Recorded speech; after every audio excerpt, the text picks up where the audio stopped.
ஒருவர் சொன்னார், நாங்கள் முஹர்ரமை வைத்து நாங்கள் ஆரம்பிப்போம். காரணம், முஹர்ரம் இந்த மாதத்தில் தான் ஹிஜ்ரத் என்ற பயணம், மக்காவிலிருந்து மதீனாவை நோக்கிய பயணம் நடந்தது.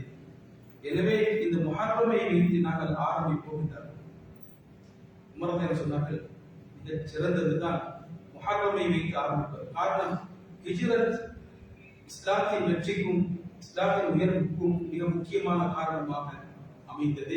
எனவே முஹர்ரமை வைத்து ஆரம்பிப்போம் என்ற முடிவுக்கு உமர் இருந்தார். அன்புக்குரியவர்களே, கண்ணியமானவர்களே, ரசூல் ஸல்லல்லாஹு அலைஹி வஸல்லம் அவர்கள் தனது ரிசாலத்தை எத்தி வைப்பதற்கு கிட்டத்தட்ட 23 வருடங்கள் செலவழித்தார். ஆரம்ப 13 வருடங்கள் பல சவால்கள், பல சிரமங்கள், பல கஷ்டத்துக்கு ஆளானார்கள். எந்த விடயத்திலும் ஆரம்பம் என்பது மிக கடினமானது, இலகுவானது அல்ல. ஒரு விடயத்தை ஆரம்பத்திலிருந்து கட்டியெழுப்புவது மிக கஷ்டமானது. பல சவால்களை தாண்டி செல்ல வேண்டிய ஒரு இஸ்லாம் ஒரு அறிமுகமற்ற ஒரு மரீபாக இது ஆரம்பித்ததை ரசூல் ஸல்லல்லாஹு அலைஹி வஸல்லம் சொன்னார்கள். இப்படியே அது செல்லும் என்று ஸல்லல்லாஹு அலைஹி வஸல்லம் சொன்னார்கள். ஆரம்பத்தில் விரலிட்டு எண்ணக்கூடிய சில சஹாபாக்கள் தான் முஸ்லிம்களாக இருந்தார்கள், ஏழைகள் இருந்தார்கள். முஸ்லிம்கள் ரசூல் ஸல்லல்லாஹு அலைஹி வஸல்லம் பார்த்து கேலி செய்வார்கள். உங்களை பின்பற்றக்கூடியவர்கள் பலவீனமானவர்கள், ஏழைகள் தான் பின்பற்றுகிறார்கள் என்று கேலி செய்வார்கள். பல துன்புறுத்தல்கள் காரணம் கடைசியாக ஒரு முடிவுக்கு வந்தார்கள். ரசூல் ஸல்லல்லாஹு அலைஹி வஸல்லம் அவர்களை நாங்கள் கொலை செய்து கொள்வோம் என்ற முடிவுக்கு வந்தார்கள். அல்லாஹ் சுப்ஹானஹு வ தஆலா ரசூல் ஸல்லல்லாஹு அலைஹி வஸல்லம் அவர்களை பாதுகாக்கும் பொறுப்பை எடுத்திருக்கிறார். அல்லாஹ் இந்த செய்தியை நபி ஸல்லல்லாஹு அலைஹி வஸல்லம் அவர்களுக்கு எத்தி வைத்து, நீங்கள் இரவோடு இரவாக நீங்கள் வெளியாகுங்கள் என்று அல்லாஹ் தஆலா கட்டளையிட்டார். நபி ஸல்லல்லாஹு அலைஹி வஸல்லம் அவர்கள் இரவோடு இரவாக வெளியாகி வருகின்றார்கள். வந்து ஹலீஃபா அபூபக்கர் ரலியல்லாஹு அன்ஹு இருந்தார்கள். அவரிடத்தில் வந்து கதவை தட்டினார்கள். தட்டி திறந்தார்கள். முன்னால் ரசூல் ஸல்லல்லாஹு அலைஹி வஸல்லம் இருக்கின்றார்கள். இந்த இரவு வேளையில் என்ன விஷயம் என்று கேட்டார்கள். ஸல்லல்லாஹு அலைஹி வஸல்லம் சொன்னார்கள், அல்லாஹ் எனக்கு ஹிஜ்ரத் செய்வதற்குரிய அனுமதியை தந்துவிட்டார். கண்ணியமானவர்களே, சொன்னார்கள், அஸ்ஸுஹ்பா யா ரசூலல்லாஹ், நான் உங்களுடன் வர வேண்டுமா என்று கேட்டார். ரசூல் ஸல்லல்லாஹு அலைஹி வஸல்லம், என்னுடன் நீங்கள் பயணத்தோடாக வர வேண்டும். அழுதார்கள். ஆயிஷா ரலியல்லாஹு அன்ஹா சொல்லி காட்டுகின்றார்கள், வாழ்க்கையிலே கவலையினால் அழுதவர்களை நான் பார்த்திருக்கின்றேன், சந்தோஷத்தினால் அழுதவதாக எனது வாப்பா அபூபக்கரை தான் நான் பார்த்தேன். நபியுடன் இந்த ஹிஜ்ரத்துடைய பயணத்தில் இருக்கக்கூடிய பாக்கியம் எனக்கு கிடைத்ததை இதை வைத்து அவர்கள் அழுதார்கள். அன்புக்குரியவர்களே, கண்ணியமானவர்களே, ரசூல் ஸல்லல்லாஹு அலைஹி வஸல்லம் அவர்கள் இந்த ஹிஜ்ரத்துடைய பயணத்தை ஆரம்பிக்கின்றார்கள். இவர்கள் பயணத்தை ஆரம்பித்து வைத்து விட்டார்கள் என்ற செய்தி கிடைத்தது.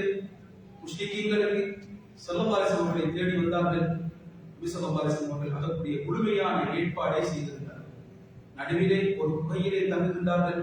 அந்த சந்தர்ப்பத்தில் முஸ்லிம்கள் பக்கத்தில் வந்து விட்டார்கள். அபூபக்கர் சித்திக் ரலியல்லாஹு அன்ஹு சொன்னார்கள், யா ரசூலல்லாஹ், ஒரு எட்டு எடுத்து வைத்து விட்டால் எங்களை கண்டுபிடுவார்கள் என்றார். நபி ஸல்லல்லாஹு அலைஹி வஸல்லம் சொன்னார்கள், மா பாலு ஹுனைன் அல்லாஹு தாரிஃபுஹுமா லா தஹ்சன் இன்னல்லாஹு மஅனா. நாம் ரெண்டு பேர் தான், ஆனால் மூன்றாவது ஆளாக எம்மை படைத்த ரப்புல் ஆலமீனாகிய அல்லாஹ் இருக்கிறார். நீங்கள் கவலைப்படாதீர்கள், நிச்சயமாக அல்லாஹ் எங்களுடன் இருக்கின்றார் என்ற ஆறுதல் வார்த்தையை சொன்னார். அல்லாஹ் தஆலா தனது சகீனத்தை கொடுத்தார். கண்ணுக்கு தெரியாத படைகளை வைத்து நபி ஸல்லல்லாஹு அலைஹி வஸல்லம் அவர்களுக்கு உதவியை கொடுத்தான் என்று அல்லாஹ் தஆலா சொல்லி காட்டியிருக்கிறார். நபி ஸல்லல்லாஹு அலைஹி வஸல்லம் அவர்கள் ஹிஜ்ரத் செய்து வருகின்றார்கள் என்ற செய்தி மதீனா வாசிகளுக்கு கிடைத்தது. கண்ணியமானவர்களே, அந்த மதீனா வாசிகள் ரசூல் ஸல்லல்லாஹு அலைஹி வஸல்லம் அவர்களை வரவேற்றார்கள்.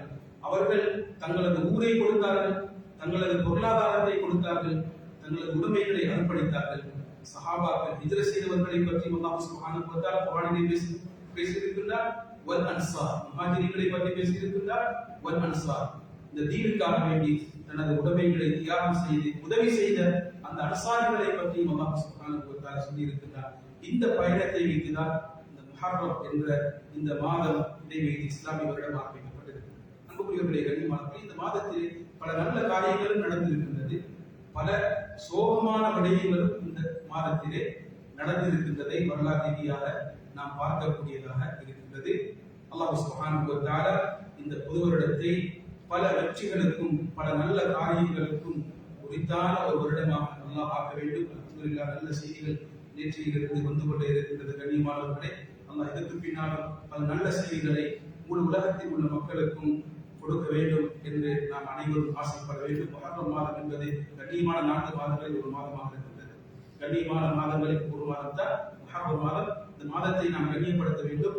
இந்த மாதத்தில் கண்ணியப்படுத்துவதற்கு எப்படி கட்டாயமோ இந்த மாதத்திலே செய்ய தவறுகளும் பாவங்களும் இதற்கு பயங்கரமான தண்டனைகள் இருக்கின்றன என்பது சொல்லப்பட்டிருக்கின்றது.